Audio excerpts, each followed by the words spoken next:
केंद्र सरकार के करोड़ों कर्मचारी और पेंशनधारक लंबे समय से एक महत्वपूर्ण मांग कर रहे हैं।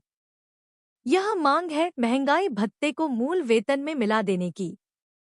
वर्तमान में कर्मचारियों को 7वें वेतन आयोग के अंतर्गत 53% का महंगाई भत्ता मिल रहा है, जो उनके मासिक वेतन का एक बड़ा हिस्सा है।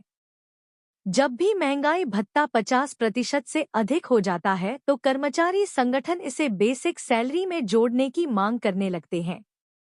हाल ही में संसद में इस विषय पर एक प्रश्न पूछा गया और सरकार ने इस पर अपना स्पष्ट रुख सामने रखा है। आइए जानते हैं कि सरकार ने इस मामले में क्या कहा है और इसका कर्मचारियों पर क्या प्रभाव पड़ेगा।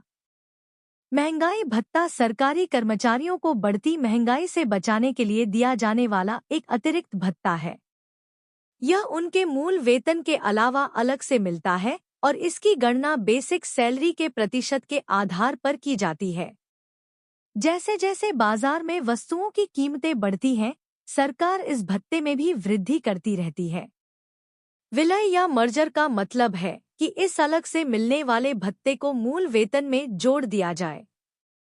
जब ऐसा होता है तो कर्मचारी की बेसिक सैलरी बढ़ जाती है और उसके आधार पर अन्य भत्ते और पेंशन की गणना भी बढ़ी हुई राशि पर होती है।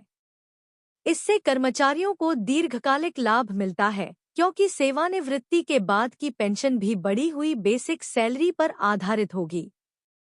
परंपरागत रूप से जब भी महंगाई भत्ता 50% के स्तर को पार कर जाता है तो सरकार इसे मूल वेतन में मिलाने पर विचार करती है। यह एक अलिखित परंपरा रही है जो पिछले कई वेतन आयोगों में देखी गई है। वर्तमान में 7वें वेतन आयोग के तहत कर्मचारियों को 53% महंगाई भत्ता मिल रहा है, जो इस सीमा को पार कर चुका है। इसी कारण कर्मचारी संगठन और यूनियनें सरकार से लगातार मांग कर रही हैं कि इसे शीघ्र बेसिक सैलरी में जोड़ा जाए। 50% से अधिक का भत्ता काफी बड़ी राशि होती है और इसे मूल वेतन में मिलाने से कर्मचारियों की वास्तविक आय में स्थायी वृद्धि होती है। इसीलिए यह मुद्दा कर्मचारियों के लिए बहुत महत्वपूर्ण हो जाता है।